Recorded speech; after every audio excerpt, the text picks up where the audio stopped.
welcome to another episode of Nights at the Round Table. If you're listening to this right now, it is New Year's Day. It is January 1. You made it through another year, gangsta. What we are drinking,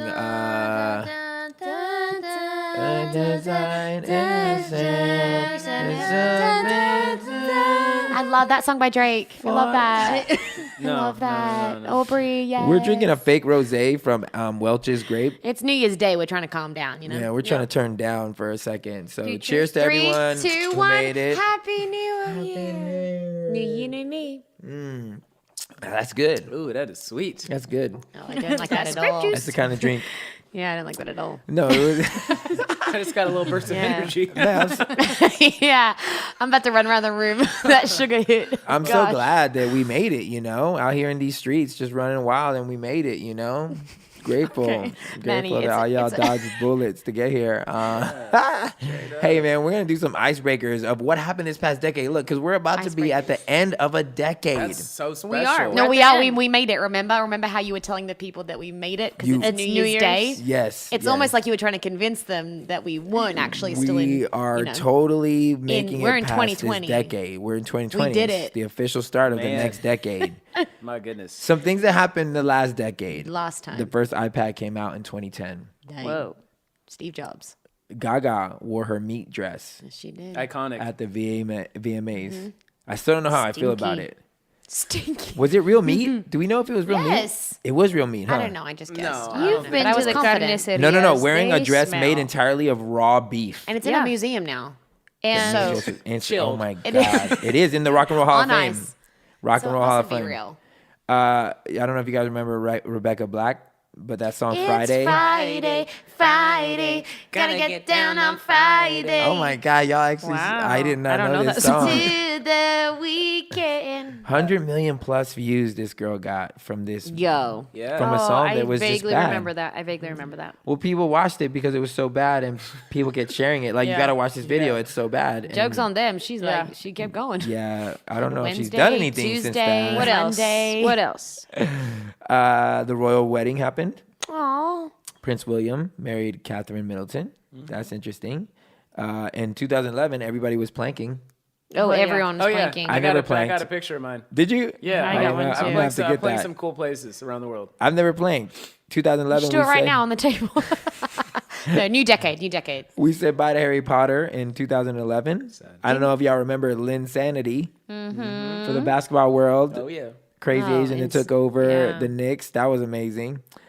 Coney 2012 went viral. Shoot. That What was is crazy. that? That's So, anyone remember it- Stop Coney? This is Yes. Yeah. That was like one of the first real, like, activism for somewhere in Africa. Invisible Children. Yep.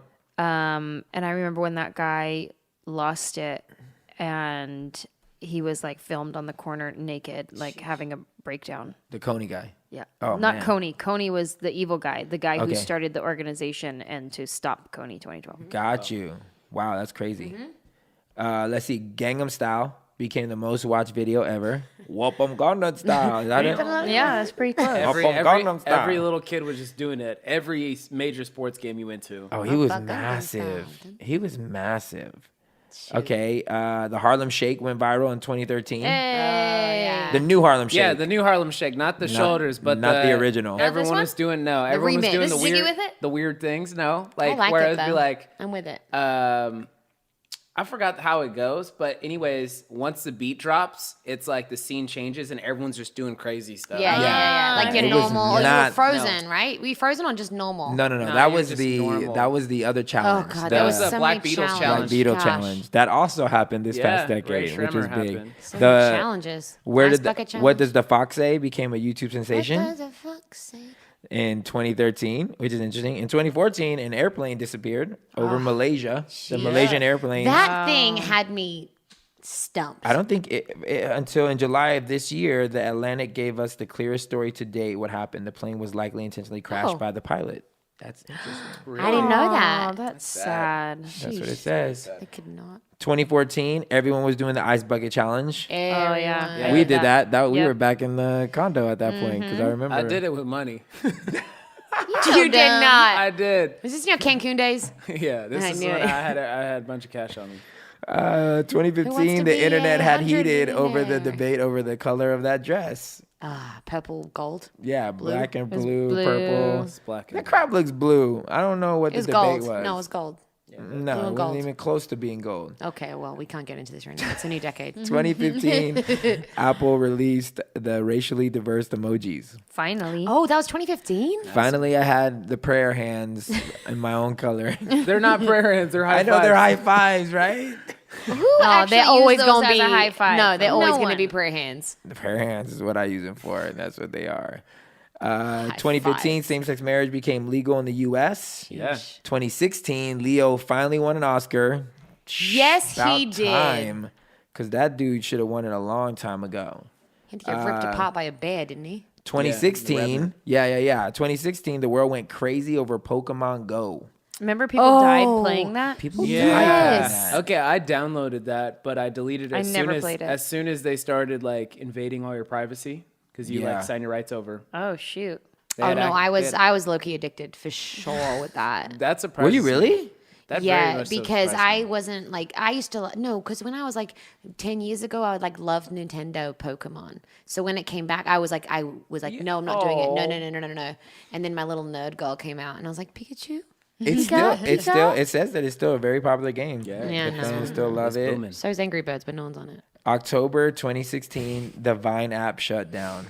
Oh, and then the Instagram story thing. Boom, Had over 200 million active users. Yeah. Wow. And only 3 years after its launch in 2013, we all mourn the loss of the groundbreaking app. Crazy. Wow. This is one of those things where I hope the owner or the creator of it was like Tom in MySpace and he got out at like 300 mil.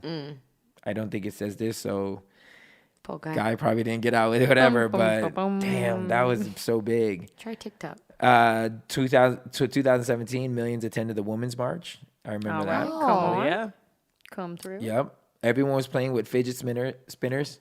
Oh, yeah. 2017. This is pretty recent. Yeah, now this is getting recent. Yeah. Fully remember fidget spinners. October 2017, the Me Too movement took off. Yeah. That's crazy. I didn't know that was 2017. Wow.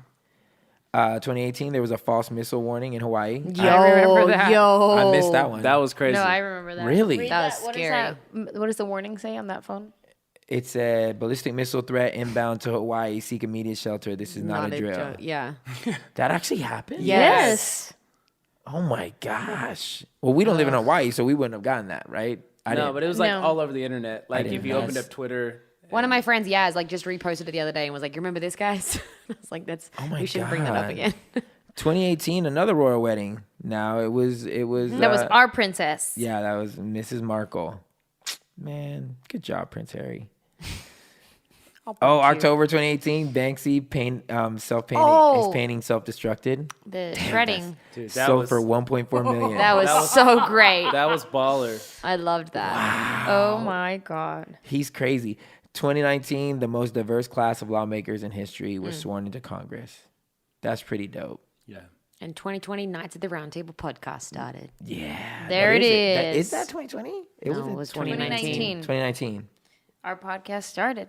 Man, that's dope. It's a lot happening. There's probably a lot more, if we kept course. going, but those are all the pretty good highlights. That's a big decade. Like B Real is saying, Drake also owned this decade. Drake owned this decade. Out of the 520 weeks on the Billboard in these 10 years, Drake has been in top 10 509 of those weeks. That is insanity. He has dominated. The only reason he wasn't on the rest of them is because he decided to take a break. Yeah, my man, like his whole That's it. career has just launched in here.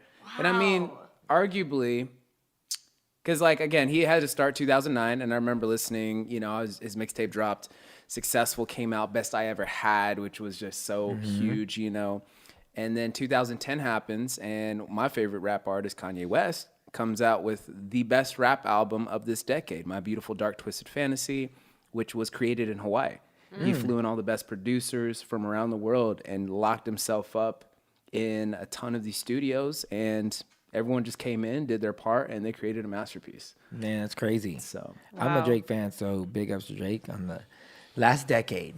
Congratulations. Of being amazing. Hey, so on Instagram, there's this thing called the 10-year challenge, which you Lord. post a picture of your old 10-year ago self with your new self. And we're going to do that. So if you're listening to this, you've probably already seen it. If not, head over to our Instagram page and you'll see our 10-year challenge of each of us. And we wanted to do like a verbal 10-year challenge. Like, let's talk about the 10-year ago us. What was that guy like, girl like? Sorry, dog. What were we, what we liked or disliked about that person? And yeah, let's talk about it. The old me was not that swell. At this point in 2010, I've come to the realization that I was a whore. Oh, buddy. Yeah, I was a whore. I was looking for love in all the wrong places. And I did not like who I was. I liked a lot about me, but I didn't like where I was at in life. This was at the point where I was trying to pray away my sex drive. And I was like, oh, this is the worst thing ever. And that didn't work at all. And that's when the Lord told me that I needed to pray for faith because I had no faith. The reason I was doing what I was doing is because I lacked faith that God had somebody for me out there. So I was just going willy-nilly, just giving myself away to everyone. So I remember 2010 was the year that I deleted every person out of my phone that didn't bring me closer to Jesus. And it was about 3 months later that Deanna hit me up and said, you need to check out my girl. Wow. And that's when I met Ange. 2010. Oh, 3 months after I got serious. So that year was the most depressing. And then at the same time, I just finally got sick of myself and was like, I'm going to live right. And 3 months later, I met Ange unofficially. And then we were engaged by the end of that year. That is so crazy that that's what you were going through before you met me, because did you bring your I thing? did. This is so dope. I found my old journal from 2010. Shoot. Whoa. I've earmarked a few places to read from. But so early on, I only read you that like one page, but early on I was reading this page and where I said something like, I'm in a phase where I'm sick of myself right now. And that's funny that you just said that. Yeah, I was so sick of myself. I don't know what page, but I did say that somewhere in these pages. I was like, I am sick of myself. I'm going into a season where I'm sick of myself right now. Okay, so July 27th, 2010. It's pretty long. I'm just going to get to the good parts. So I really want acting jobs, but I want you more, not mundane you, on fire you, in love and more than content, lacking nothing. I know that I'm still being prepared, and you are still preparing the one for me, whoever he may be. I pray for him right now. I pray that he would be completely obedient to you when you ask him to do something, whether it be fast, stop, something, seek help with something, grow up, take risks. Shit. As you're saying this, I did these things. That is crazy.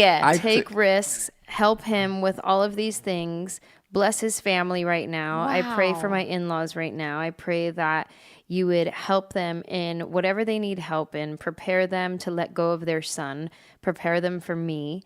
I pray that they would be an example of love and forgiveness and strength and happiness, and I pray for their health and yada, yada, yada, yada, and I go on to pray for them. Wow.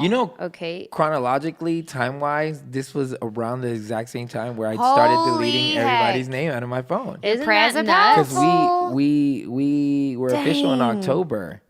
And July, August, September, October is 3 months before. So that's July 27th, 2010. Cut to a few more pages. August 18th, 2010. So Deanna is trying to hook me up with her friend. It's that guy from her wedding. Her husband's best friend. His name is Manuel Reyes. He's a very handsome dude. He's a Christian. He's in the entertainment biz. I'm a little weary, to be honest. Number one, I know he knows person's name I will not mention. Mm-hmm. Not that that means anything, but if they are boys, tough one. Number two, he's really good looking. Although I would want that, it seems too good to be true. Like a, not mentioning the name again, Christian, but with major issues. I don't know. I'm just weary. I guess part of it is me not trusting myself to go slow and make good decisions. Hear God's voice in the midst. That's real. God's voice ends up getting clouded. I need to work on me and Jesus and what comes. I will just try my hardest to listen to God and obey. Lord, help me to stay focused. Until then, not get caught up in daydreams. Let me get closer to you in this time, Lord. Let me come to you for companionship. And then I go, okay, see already, because it's new. Shoot, because I went off into a daydream. That's why I wrote that. Help me to focus. What should I say? Shoot. Yeah. And then, so yeah, that was from July to August 18th. Wow. When did you guys meet? And you didn't write in anything after that? Oh, no, I have pages and pages, but this Do you have will the day take you guys forever. met? Probably. This whole podcast is just reading Angela's journal. Yeah, probably in person. I need to go through it. I literally just pulled it out right before you guys came, and I happened to find that page. This was I was in Nashville. Remember when we FaceTimed? Getting my hotel room. The first time? Yeah. I didn't know you were in Nashville. That's interesting. I've been talking to Manuel. I like him so far. Lord, help me to be on guard, aware, discerning, listening to you. Let me only move forward when you say and how you say. Help me to build a friendship with this guy. Mad walls up. so funny. You have mad walls up. That's so funny. I knew it. My 2010, I was sick of myself in the beginning of the year, and then I met my husband by the end of the year of 2010. So that was the biggest thing that happened for me in this decade. But one thing I wanted to mention, I was reading through some earlier pages and listening to like how I talked, and I was a little torn because like some of the things that I was saying, like when I'm tired of me, and it was a lot of like more of you, Jesus, and less of me, and I can't think of the words right now, and I don't want to waste time looking for the page, but I was torn because part of me was reading it going like, yeah, that is a girl hungry for God and passion, and I love that. And I love that about the me of 2010. But then at the same time, a lot of the intention and the words that I was writing, it was shame. Mm-hmm. It was not necessarily just from me being a creation of the creator and wanting that, like, yeah, let's connect, like low-key connect, God. It was very much filled with, I'm a horrible person, and I just want to be better for you. And what I would say to 2010 me is, you're fine. Yeah. Chill out. Just be. Just be. Stop striving. You can't earn God's love. Just be. And you mess up one day, you mess up. Yeah. And did you mess up? Right. Or are you just living? Just live and trust that you are in relationship with God and God is speaking to you and you communicate with him and do your journey. Do you? That's what I would tell 2010 me is, yes, have passion for your creator, but make sure your motivation and your intentions is that it's not coming from shame. Like, that's not necessary. Just pause for a second. Know you're loved and just sit in that. You know, it's hard to not treat yourself the same way you treat other people. I think we were, at least for my camp, we were taught to see the sin in people. We were taught to point it out. Like, this is wrong, this is wrong, this is wrong. And all these things that we do are sins accumulated. And so I would easily see it in myself and just feel like the worst person ever, because it's like, I'm not going to get this right. And no matter how hard I try, I couldn't get it right. And then I would look at other people and they're not getting it right. And I didn't understand what it meant to just be like, to not focus on the sin. Because I've heard somebody say that before, that, you know, whatever it is that you focus on becomes your God. Eventually it becomes your everything, because you're giving all your energy and your power to that thing. Whatever it is that you're trying to conquer or beat or get better at, as opposed to just falling back and like thanking God, loving God for who he's made you to become, and understanding that the closer you get to him, these things will just start dissipating. Like they'll start eventually fading away. And it was hard to get over that, because at least the way I was raised and where we were at, it was very much,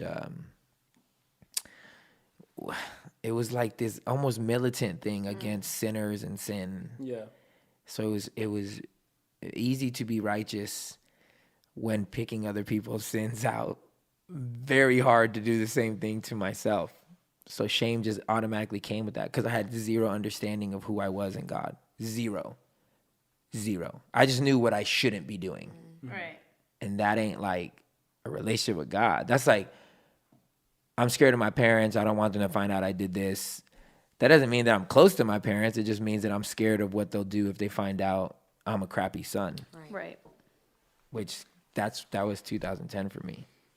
Wow. Look how far we've come, babe. Look Look at how you far guys. we've come.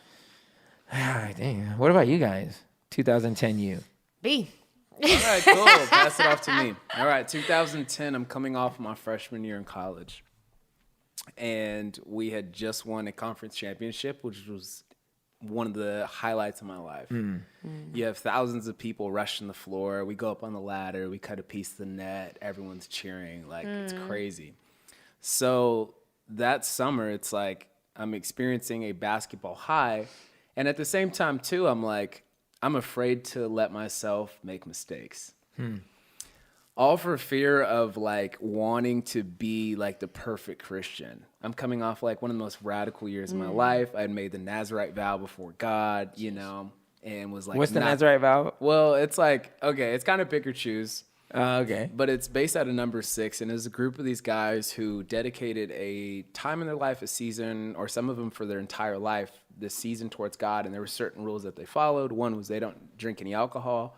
They don't shave their beard or their hair. I couldn't grow a beard. Yeah. Like I was. And then you can't touch anything that's like dead, no dead bodies. So it was all kind of spiritual symbolism for like cutting yourself off from things that are dying in your life. So it's like fully consecrated. The hair was like, I'm fully devoted towards God. And then, of course, drinking alcohol. That was not a big thing. So 2010 were to meet me now. Wow. And we were just sitting in the car. And I would just laugh. And 2010 would be looking at He me would like, be so disappointed. wait, you have a wine collection in your home? Brandon, you drink whiskey? Like, you've changed, man. Can I pray I'll for be you? like, buddy, you have not experienced a lot of things. No, but I just remember being so afraid to make the mistake, and that was my mistake. I did my best to like not go to crazy parties and not become that person in college, which it's so easy to become, that in a way I didn't even really let myself live. And that was the mistake. And it was all under the guise of like, man, I just want to be so devoted to God, which I think is a good intention. But at the same time, too, it was like I was actually completely missing the point of like, man, I'm missing the thing that's actually valuable, which is loving the people where I'm at and giving myself grace and permission to make mistakes. Yeah. And so I remember that summer feeling like super excited and hopeful for my future. I'm hoping I could find my future wife in college, which didn't happen. Yeah. And that summer, I just remember devoting myself. I shot 70,000 shots that off season. Wow. So for those of you, like, if you're looking in a summer thing, that's almost 1,000 shots every day. Wow. I was literally shooting so much, I was getting like arthritis in my wrist and blisters on my hands. And then 2010 ended up being my best college season. I came and was just killing it. And this is actually all right before 2011 would be the crappiest year of my life. Wow. But 2010 was a good one. But I think if I had to go back and give myself a talk, I would sit myself down and say, Brandon, I know your heart. you got really good intention, but you're actually missing the point, man. I want you to go back and reread what Jesus talked about in the Bible. Go back and reread the Gospels, and let's start there. And after you reread those and see them for what they really are saying, come back and we'll have a talk about how you're living your life. Sheesh. And and I would challenge myself on a lot of things. And I think younger me thought I knew everything, and I realize now I really don't know that much. Yeah. You know, I'm trying to make sense of a lot of things. But that was also the scary thing. It's like a young 19-year-old Brandon Smith thinking he knows how this thing works out, how it's figured out. And I'm like, little boy, you don't know anything. Yeah. And I think it's like a lot of that knowing, you only truly know once you can carry that through life experience. Like, it's one thing to have book knowledge. There's people who can read books for whatever. But if that knowledge isn't actually lived out, it means nothing, right? That's the whole arc of the Bible. It's the word becoming flesh. Like, until it becomes flesh and until this thing is actually walked out, it doesn't mean anything. It's just words. Right. And so for me, I knew a lot up here, but I didn't know a lot in my heart. And actually lived out and having to like fight for what I believe and all that. And I would also laugh because I'm like, hey, you're about 5 years away from completely deconstructing everything you've ever known. So good luck with that. But just know there's hope on the other side. Yeah. You know what I'm saying? For sure. So young me was like so hopeful and naive and innocent, you know, like, yeah, it's crazy. I laugh because I was looking at pictures of me and I was looking at my smile and I was like, you know, that smile is cute because you just have like joyful innocence. But I think once you've been through some things and you can still smile, I think that smile means so much more. Yeah. Like, I look at even some wrinkles in my face and those wrinkles are because of smiling so much, you know? And I'm like, that's dope, you know? So. Aw, What would you say to your 10-year you? 10-year. Okay. Well, Please show them that one picture. Yeah, we got a few to go through. I have a few photos because I was a few different people. And I think that I was in my second year working for my dad. I had graduated Bible college, only did a year, and almost got kicked out. You know, it wasn't a long period for me. Wait, so you graduated in a year? Oh, yeah. Yeah, we were done after a year. So Wow. Dad was like, you know, let's Wait, how do you graduate Bible college in a year? You don't. That's the point. Oh, okay. So Just like, that's you passed, go, get out. Yeah, they were like, here's a certificate. Good job, you. And I was like, thanks, guys. That's kind of how I got through high school, too. Yeah. Oh, twins. And second year working for my dad and obsessed with the show Glee. One of the photos, I won tickets from a radio show to a Glee rooftop party in the like city of Sydney, like the downtown area. The cast were coming out because it was like Oh, wow. it was a brand new show, and I was obsessed. Like the fact that they finally brought musicals to TV, I just was like, this is my life, and this is how it's gonna happen. I'm gonna meet them. They're gonna love me. Take me with them, and then this is how it's going to start for me. Like, that's the kind of life I led, in that I was always planning for something better, and I was always waiting for something better. And I just it's actually kind of painful. I don't know if you guys can relate to this, maybe not, but it's really painful to look back at me 10 years ago for so many reasons. And I think back to her and just trying so hard to be ready for ministry, trying so hard to be picked, to be chosen, to prove that I could do it. And I didn't even know what it was. It was just ministry. And at the same time, so desperate to be married, because I've said it before, I thought that my husband unlocked my calling. And I remember back to that girl, and I was super carefree on the outside, like probably bordering on like many issues, but like just very arrogant and very like I knew it all too after my 12 months of Bible college. And and in which I was like literally had a crush on a different person every week. Like I was just that girl, like, oh God. And I look back and I would just tell her, be careful. And it's actually really interesting because all the things I wanted, I got them all. And that's what I think I would tell her. And it's not what you want. And so I wanted the worship leader. I wanted the husband. I wanted the book deal. I wanted the traveling and speaking. I wanted the America. I wanted it all. And then I freaking got it all in a decade. And I'm on this side of it going like, oh, no, that wasn't, I didn't want it like that. And I think I was I said this in, I think, season 1, but like I was in such a rush to get it all that, and I know they always say like cliche, like God's preparing you for what he has for you. It's probably in your journal somewhere. Yeah, probably. Lord, prepare me. But like, like I there is truth to that, absolutely. But I think that was especially true for me in that, like, I wanted to get all the things that I didn't think about why I wanted them, who I was as a human, what that meant, why I was so desperate to be picked and chosen and cool, why I felt like I had to keep everyone happy, why I felt so safe in... Because you didn't know about Enneagrams yet. I didn't know about Enneagrams yet. I didn't know I was a 3. How was I meant to know I was a 3? And so good at green rooms that it was devastating to my actual life. So I would tell her, and I always tell her this, whether I'm in a therapy session or talking to you guys on the podcast, like, I always go back and tell her, like, it's okay to slow down. We're going to get there, but like, don't be in such a rush. And there are people around you that can handle it. The real stuff, they can handle it. So she was a mess. I was also thinking, you know what? One of the best advice I would give my 2010 me, I would tell him to stop giving a crap a lot sooner. Yeah, dude, because this idea that you can go through life and not offend people is keep everyone happy. It's just we talked about this a little bit in the podcast because we had some internal conversations about this, about trying not to offend, like trying our best to put our best foot forward and not to offend. And I remember going through, I look at my career that I did 15 years in this Christian group.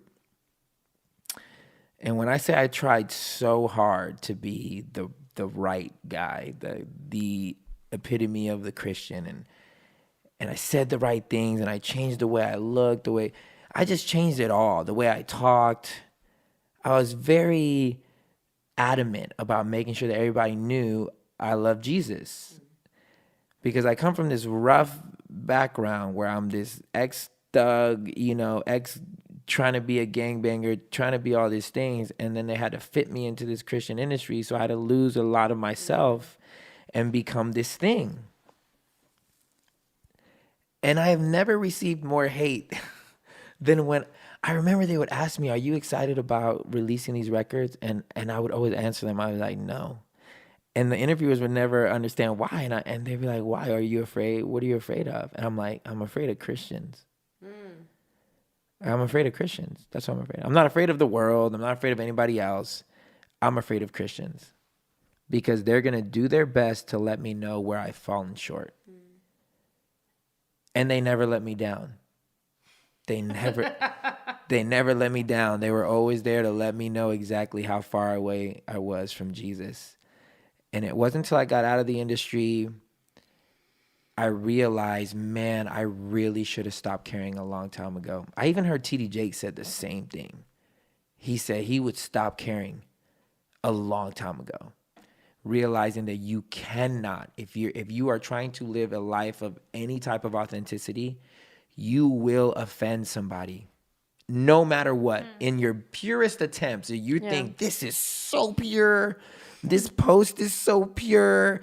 I remember I posted a picture once. I'm like dancing on a rooftop, and I posted, and there was this caption that was so dope, and I was just like, I'm loving life. Jesus is awesome. Somebody hits me up. Look at the sign he's making with his hands. A sign that I didn't know I was doing. Illuminati. That's an Illuminati sign. And I didn't even know I was doing a sign. I was just freestyling. They caught me Manny was just singing in the rain. And this guy's like, that's an Illuminati sign. I talked about it in season 1, wearing the wrong type of jewelry, like all these things. And I'm like, man, I can't I wish I would have stopped caring a long time ago, because I feel like I would have progressed in my life and in my ministry a lot further. Like, a lot of you listen to me now, and if you were a Group 1 fan or you whatever, you've noticed that a lot has changed in my music. You know, I'll say some shit, just like I said shit. I'm doing a study on language. You know, I'm doing a study on language, because people think that language is something more than it is not. And back then, me used to think the same thing. And I realized that language is something that only becomes powerful with intent. Like, the feeling behind the words, or the spirit behind the words, is what gives the word its value. And I'm doing that experimentation in my music, where I'm like, man, if I'm just gonna speak what the heart is feeling, like, just as honest as it possibly can be. And I had some people like, oh, you know, why does it say explicit? I had this one guy hit me up, and he's like, you know, are you still a Christian rapper or whatever? And I'm like, I'm a Christian. Why, you ask? Because on your album it says explicit. And I was like, oh, so that's what determines a Christian now? I was like, okay, cool. If I rap the Bible, I would have to put explicit. And he was like, oh, you're right. My bad.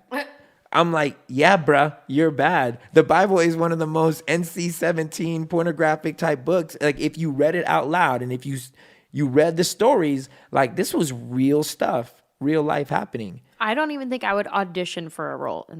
Oh my God, you know, who would you play? Like, I'm not comfortable Who with would you this. want to I'm play? sorry. The adulterer who stole his best friend's wife and slept with her, and then, you know, pieced out and then had him killed? No, Or for that real, one guy it's so who true. had sex and he pulled out and spilled his semen on the floor and ended up getting in trouble for that? You know, like, there's some graphic stuff in there. Wow. But it's stuff that I'm like, man, if 2010 knew that authenticity was the way to be, I feel like I would have progressed so much farther, because I'm happier now. And I have, I guess, seemingly less success, because I'm not touring the world. I'm not selling as many records. I'm not whatever.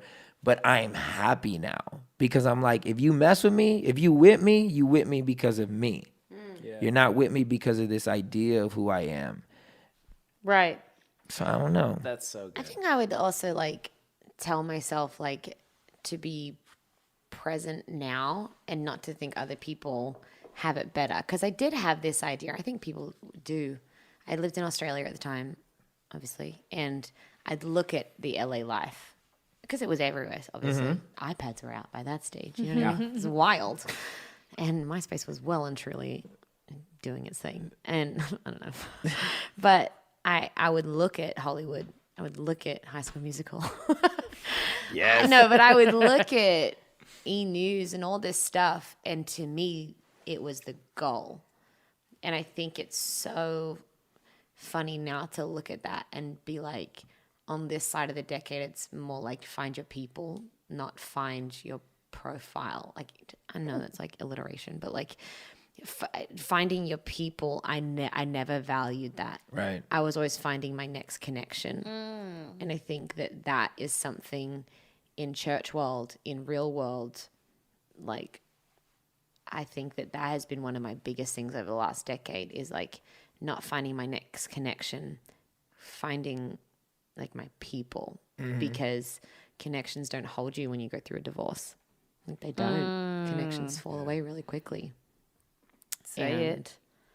I think that that's one of the beautiful things I've learned in the broken pieces over the last decade is like this little 20-year-old girl looking with like stars in her eyes at all of these famous people and being 30 in the city that she was looking at, looking around and just seeing broken people trying to figure it out. And if we're lucky enough, we get to do it together with other people that want to admit I'm broken. Yeah. You know?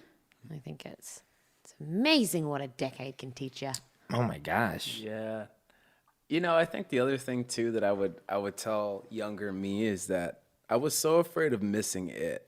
Like, and it wasn't even like it was defined. I think it was like maybe your calling, maybe it's like your destiny, or for me in the charismatic circle that I was in, there was a lot of prophetic words that were like, you're going to do this and you're going to be this. And, you know, it's all these grand things. And it's like quite overwhelming. And And, you know, I think that's also contributed to me being afraid of making mistakes because it felt like somehow I was going to ruin God's plan for my life. Yeah. Like, if I sleep with this one girl, I'm screwed. You know, like, God's up in There heaven. goes my like, basketball He's like, "Aw, career. man." Sorry, I can't Oh my try- God. I used to break up with anyone that I would fall physically with. And it wasn't even sex. Like if I went too far, I used to break up because I used to think, God hates me now. I can't be with you. Yeah. God hates me. I can't be with you. 100%. Oh my gosh. I can't be with you. Yeah. We're sinful and he hates us. We're out. He's mad. We can never and that was talk. another thing too. There was moments where I fully wasn't convinced of the goodness of God. Yeah, that shoot. I was like, somewhere there is some part of him that is so disappointed and so mad with me. Yep. And you beat yourself up for it. And then, you know, it's crazy because you grow a little bit older, you wise up a little bit, you mature, and you realize, oh my God, he's so good. God is that good. Like, it's like you can't exaggerate how good he is. And that goodness is constantly overflowing towards us. But I would say for me, going back to what I was just saying, I kind of lost my thought here. Oh yeah, you can't miss it. Yeah. And so for me, growing up playing video games, I remember one of the first moments playing Super Nintendo, and you're playing Super Mario World, and it's a 2D screen, you know, so you're moving from the left side of the screen to the right, and you know, you're going through the blocks, you jump up and down, and if you die, and you fall down. And I remember the shift in video games once I got a little bit older, where these games started becoming open world. And it was like you had your main mission, but you can go to all these side missions, and there was so much room to explore. Yeah. You weren't just fit down one thing. Now, again, there wasn't anybody powerful enough to remove themselves from this game while playing the game. And I'm not going to sit here and say, we're in the Matrix, everybody. We're in the simulation. But I think that's a lot how God's calling works over our lives. I don't think it's some 2D thing where it's just this one path, and if you jack it up, you're screwed. I think it's this open world thing. I think there is room to explore. I think there is room to be free. I think there is room to make mistakes. And guess what? You are still in the game. Yeah. You aren't powerful enough to ruin this plan for your life. really Now, like whether you that. want to label that as God's plan, if you want to label that as the universe has your back, however you want to label that, I truly believe that we are not powerful enough to remove ourselves from this flow of love in our life. Like, there is nothing that you can do that could separate you from that and get you out of that. So if you're beating yourself over mistakes, stop it. You're not disqualified. You are still in the game, and you are still on this path that you're going on. And guess what? You just added more experience. And that's the thing about video games. Like, when you go on these missions and stuff, what do you get? You get rewards, points, or whatever, and it adds to your journey. So it gives you this tool, so when you're advancing and the levels get more difficult or whatever, you have more things to add and bring to that experience. And I think it's the same thing as life, man. And so video games has given me a new outlook on what God's will looks like for my life. Hey. Yo, that and come on. Armageddon, that happens, you know. Preach, Mario Kart, preach. You know, and here's the thing, man. If 2010 me could understand that we as people, as family, doing this thing together, is so important to not. For me, it was judge. Like, I was so, and I've said this before, like, this because when we first got married, I was so rigid in a lot of things. I was very over spiritual. I was more like a Pharisee on certain things. Like, I just felt like I had a moral high ground to make judgments. And I feel like I may have missed out on really great relationships because of that. And I know that there are people, especially in a very social media world, it's very easy to interject your spiritual morality, your piety. You know, like it's easy to do. But as the older I get, the more I want to shut up. Like, I couldn't fathom myself going on somebody's page and trying to tear them down, because I see us as this family of people chasing after the same God, just trying to get it right, like just attempting to get it right. And I can't find the ground to stand on to just say, y'all are doing it wrong, or y'all are doing it a certain way that is not, you know, and to judge them. I wish I could have that time back, because I wonder what relationships I may have missed out on being this judgmental person who thought he was doing it right. Right. I was doing my devotions today, and it was like I was watching some TD Jakes and then reading the Bible, and it was John 8, and it was talking about you've read this. It was when the Pharisees brought the woman that was caught in adultery to Jesus, and this is when he writes in the sand, and he says, whoever has the first stone, go ahead and throw it. Whoever sins first. And it was funny because it's something that TD pointed out, and then when I was reading it, I was like, oh, snap, I never noticed that. And some of you guys did.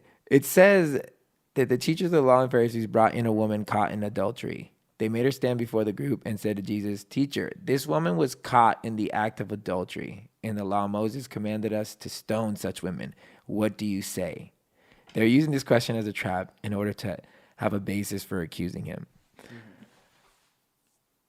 It says that she was caught in the act of adultery. Where the hell were the Pharisees at that they could catch her in the act? Do you know what I'm saying? Yeah. If it's a brothel, you can't catch her in the act from outside. They're literally saying, we walked in on this chick and she was having sex with some other dude. So you had to be in the same space as her. And they felt morally just to try to make her seem like she was the bad person. And I just saw myself in the story. Like, I would be in the same space if I took time to look at myself and the mistakes that I make and the things that go through my mind and the things that I do. But yet I'd find enough morality in me to drag someone else to Jesus and say, judge this fool. Take care of him. But fool, how'd you catch her? How'd you catch them? Yeah. You was right there with them. It makes me like, I never noticed that part. And then this fool Jesus didn't even answer them. He just wrote in the sand and said, whoever's without sin, go ahead and throw it. He just needed, who was going to step up? He just called everyone out and was like, whoever sinned, whoever has not sinned, go ahead. Some scholars even believe that he wrote their names in the sand. Yeah. Ooh. Yeah, it's funny. I'm reminded of this line from Too Short. It's this one song. I got to bring Bishop it back to the Too Short? Bay Area. Bishop the Reverend. He said, of all things in life that you could pick to be, you sure look like a hater to me.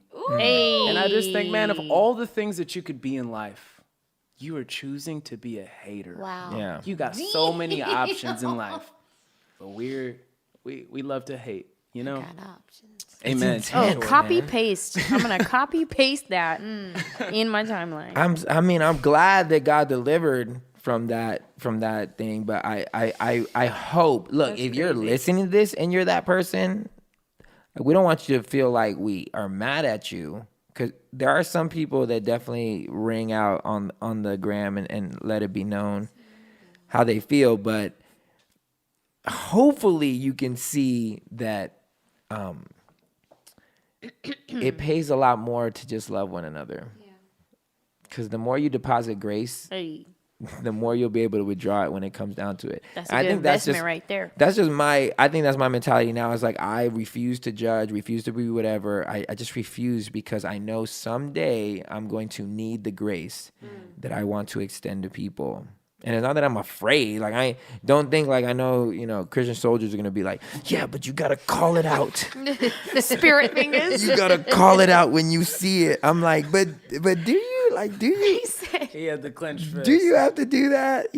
Because typically when you're walking side by side with somebody in life, you have the authority to call something out because you're doing daily life with them. Yes. You're not seeing them from afar, states away on an internet and then trying to do the same thing. But anyways, that's what I would tell 10-year me. Like, if I could get that time back, I would really love it. Jesus, I went to the strip club and I saw her stripping. Stone her. What the hell? But look, even interesting. Look, so it is January 1. Yes, it is. Everybody always does the New Year's resolutions. Yes, they do. I never really do those. Resolutions. Yeah, I never do Mood them. board parties. I don't feel like I need to let That was people know funny. stuff. I'm just gonna do it if I'm gonna do it. But let's do a New Year's. Vision. It's 2020. The year's Speak it. 2020, so let's cast some vision. Let's speak it so that it's on paper. It's on metaphoric podcast. paper. Yeah, it's on paper that we said it so that when it happens, we will go back to this podcast and say, "Remember when." What is that thing for 2020? What's gonna happen? Because we're doing big changes in our life. 2020 is gonna be a crazy year. A lot of faith that needs to happen in our household. Right, Queen? Sure. I don't know What's if you your want to thing? talk about it. Nope, Okay, but I what's don't your wanna talk thing? about it. So my thing this year will be to be able to look into circumstances that are not there and draw forth what I want to receive from it. So I've always been a hard worker, and Krista pointed this out when I did the podcast with her. At this point, you've already heard that podcast, but I was telling her that I'm working my ass off. I'm flying to Nashville. I'm working, you know, and I'm writing all these songs, and you know, we'll see if the Lord blesses it, you know. And she's like, "Why do you talk like that?" And I'm like, "What do you mean?" And she's like, "Well, you have the faith to get on a plane. You have the faith to spend money to get here. You have the faith to get into all these sessions, write all these songs, record them. You have the faith to do all the hard stuff, all the work. Wow. But then you still say, we'll see if the Lord blesses him. Like, where's the faith to just say that he will? Because he's gotten you to all these things. Like, he's gotten you to the microphone. The song is actually in creation. It's actually being pitched as we speak. So where's the faith to just say, thank you, God, for when it comes? Because it's coming. Why do all the extra stuff and not believe in the conclusion of all the stuff that you're doing? And it hit me so hard. So this year will be the year that I call into fruition all the things that I'm working so hard to do. Like, I believe it will happen. This year, I will get a ton of syncs. It's going to make a ton of money. Some big ones, Lord. And what I'm going to do with the money, we're going to help a lot more people. And along the line of helping a lot more people, we're going to have a lot of fun, too. We're going to enjoy life. So I'm calling that out. It's going to be a big year. And there's a couple things that I'm committing to. I'm scared to say this, but I want to shoot a short film. Yes. I want to attempt to shoot one. I don't know what it'll be about. I don't know whatever, but I want to shoot a short Christmas. film. Yeah. That would be awesome for Christmas. And I am attempting to put out a song. I could put out a song every week for this next year. Shoot. Wow. I could. Wow. Whether or not it's smart to do, I don't know. I got to do some research on that. But at this point, You want I to be able know to. I could. At least right now, I could for sure do every other week. But I gotta talk to my boy Jay and see if it's smart, like see if it will help me to do that. But I do have it, so I'm going to commit to put out a that's song good, even at just least. creatively. At least, that you yeah. have written a song. Every week I can That's put out a cool. song. So I'm gonna attempt to do that this year, and sow the seeds. That's what I'm gonna do, Good job, babe. and continue to grow as a man. Good. That's the other one. No, continue to grow as a man, like in understanding and in knowledge and in grace, and become a better husband. Thank you. I guess I should become a better wife then. I mean, if you want to. If not, I'll just become better for both of us. For me, 2020, the things that by the end of the year, we'll look back and listen to this podcast again and go, see, that happened. It came to fruition. It happened. Yeah. These are things I'm going to do. One, I'm going to rest and rejuvenate. Yeah. And then after my time of resting and rejuvenating, I am going to reemerge, and I will have a different glow about me. They call that the glow up. And then I'm going to learn Spanish. Yes. I'm going to learn Spanish this year.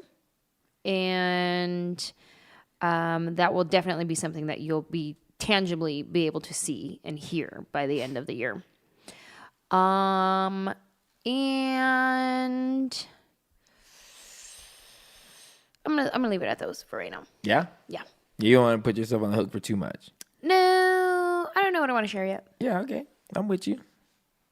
You guys, what do you want to throw out there? Elise, go for it. Nice, B. I love that. Yeah, Look at you know, I'm just trying to give you So the proud of alley. you. What a start to 2020, hey? What a start. You just gotta oop Start. it.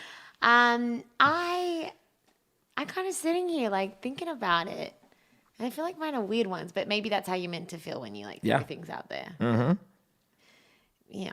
So I want to be consistently writing again, and not so I'm writing a book, but because I'm a better me when I'm writing and I'm processing. But I do want to be well on my way to finishing the book, or yes, we want to have finished the book, but everything's fine. I want to fall in love. I want to fall in love again, and it doesn't have to be love by the end of 2020. I'm not like married by Christmas or anything like that, but he's seen that one too. Yeah, no, for sure, absolutely. That's the reason I watched it, because Manny was recommending it. It's another Christmas movie for those wondering. Yeah. And get a head start on next year. So I kind of want to fall in love and just not be scared about it, and like just enjoy it, freaking enjoy it, you know? And then I want to just keep growing in the way that I've been growing without it being extreme. So consistent growth, consistent roots down, consistently just like being content with where my life is in the midst of all of that. Makes sense? Mm-hmm. Yeah. You know? Yeah. And then just like probably go to the Olympics and compete as a gymnast as well. You're too tall. Yeah, right. Hey, stop stomping on my dreams. Gosh. Drake would be so mad. No, he wouldn't. No, he would tell you like it is. No, he wouldn't. Drake is an honest artist. It was fun. Never mind. I'm not going to get into it. Yeah, okay. I was going to tell you one song, but it's going to be mean. No, why would you do that? 2020. I want to just continue to become a better man. I want to become more patient. I want to become more understanding. Open my mind to other point of views than myself. Yeah, definitely become a better husband for Maddie. I feel like year 3 was like probably the hardest, but also like the dopest. There's a lot of challenges this year. And so I feel like we're coming out in stride right now. And then 2 other things too. I think this year we will release a short film on our clothing brand and actually do like a full-scale launch of it. I've felt fresh inspiration for it.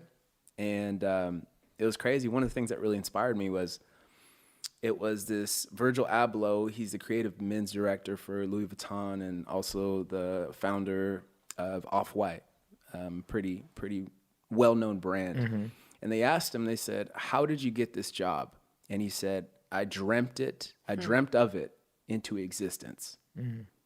And it's crazy because his story is like so inspiring to me, because it's like, here's this guy who didn't have the schooling and the proper whatever. This guy just went and kind of just did it. And that's inspiring for me, because I feel like there's a lot of ideas and not necessarily the funds to get those ideas, but working with what we have to get it done. Yeah. And so part of that is a short film and releasing some new pieces with that. And so I think this year is going to be super amazing, and there's going to be incredible growth for our brand. And again, I think that and preaching, I think that's something I would love to do more of, traveling and speaking. Oh, yeah, that one too. Because to me, it's like I see them both as I get to tell stories. Yeah.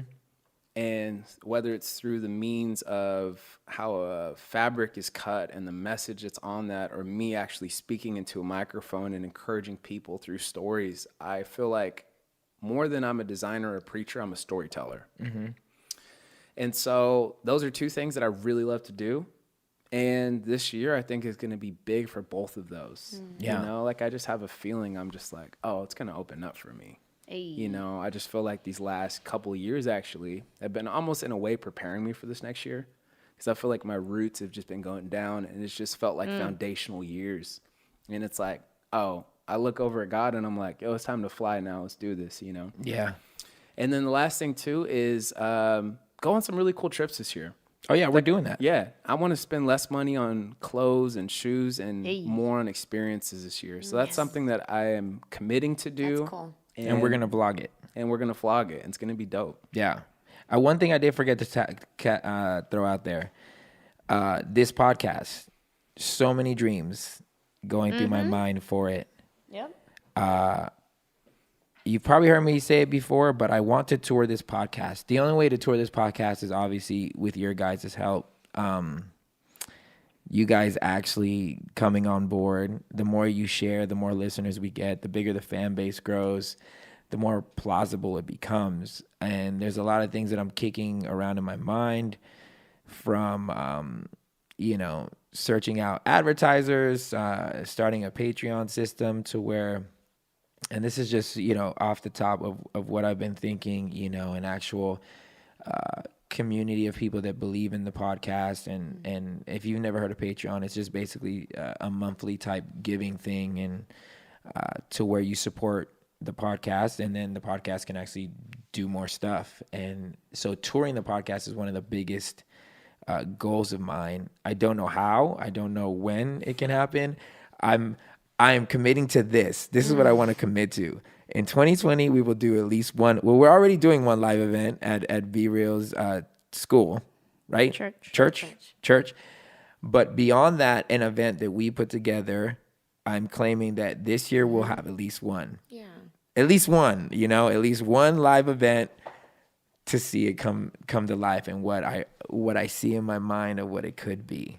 So in 2020, we will end up in some city. I don't know if it's LA. I don't know if it's somewhere else, but we will do a live event, a live pod, and get to meet you guys. So anyways, I'm going to roll more of that out, how you can be involved in that. And hopefully you guys will, because hopefully we've done enough to give you something to like about the podcast. You know what I'm saying? You want to see it keep going. But we're going to keep dreaming big internally and just vocally. And if you have this thing that you want to do in 2020, hey man, DM us, because I kind of want to believe with you. That would be fun to create a little night's vision board. Vision Well, board. on the Facebook group. Yeah. Yeah. Everyone, you guys obviously know our things, so you can keep us accountable, but we'd love to hear your stuff, and maybe you can keep each other accountable. Yeah, I like that. It would be amazing. Because here's one thing, I had the idea of the Patreon thing. So I would only ask people for $2. That's it. $2 a month, which there's no subscription, that's $2 a month. But here's what I would do with the $2. One of those dollars would be put away for the future of the Nights podcast. So if it is a tour, we have a way to pay for it. If it is or whatever. Now, obviously, this means a lot of people are going to have to get on board because tours aren't cheap. But $1 would be for that. And then the other dollar, you know what I would want to use it for? A fund, which me and Ange already do this, but it would be a fund for the Nights fam, for the people that are giving the $2 a month, that we'd pick somebody in that group, in our family, and we'd do something amazing for them. We would meet a need. So there would be, so in a way, you guys would be taking care of each other. That's cool. Everybody who gives the $2 a month. So it's not like a for us thing. It's to keep pushing the ministry to either get to you in person, or for you guys to help each other. Just it'll be through us, and we'll facilitate it. So I think that could be dope, to feel like it's a real community, kind of like what the church was at the beginning, where you shared everything you had. So that's like the dream of it. I don't know. Let us know what you think about that. If that seems like something awesome. Obviously, I don't want anybody to feel like you got to give. I don't, this isn't like a pass the plate type thing, but it's just. It's like church. You get the plate passed to you. You don't want to put nothing in it. Pass it on. Yeah, but this ain't nothing like church. There's definitely ain't nothing like church in that degree. This is just, I'm casting the vision out. If you with it, you with it. If not, it's all good. I'm gonna figure out a way to do it anyways. And it's not even for sure that you're gonna do that. It's not. But I think it's who knows? Maybe some advertisers will come through and give us a bunch of money. I don't know. All I know is these are the plans. I want y'all involved because that's what family does. We let each other know everything. So this is it. No, we keep secrets. Just kidding. That's what family does, okay? That's what family does. O'Doyle's rule. O'Doyle's. O'Doyle.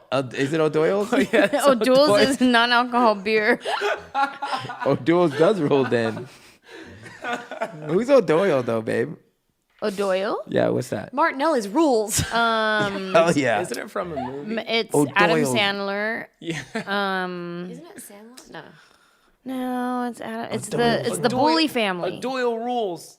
All right. Happy New Year. Okay. What a beautiful 2020. New Year. Cast that vision, Love y'all. you guys. We love you guys, man. If you don't have a seat at the table, Yeah. You're always welcome at ours. sure. Cheers. Oh, babe, you could have said it. Say it. No, I want we you not to say doing it. it? You say it. All right, everybody, listen. We hope you find a seat at the table. But if you don't, you're always welcome with us. Beautiful. Yes. Cheers. And again. Well done.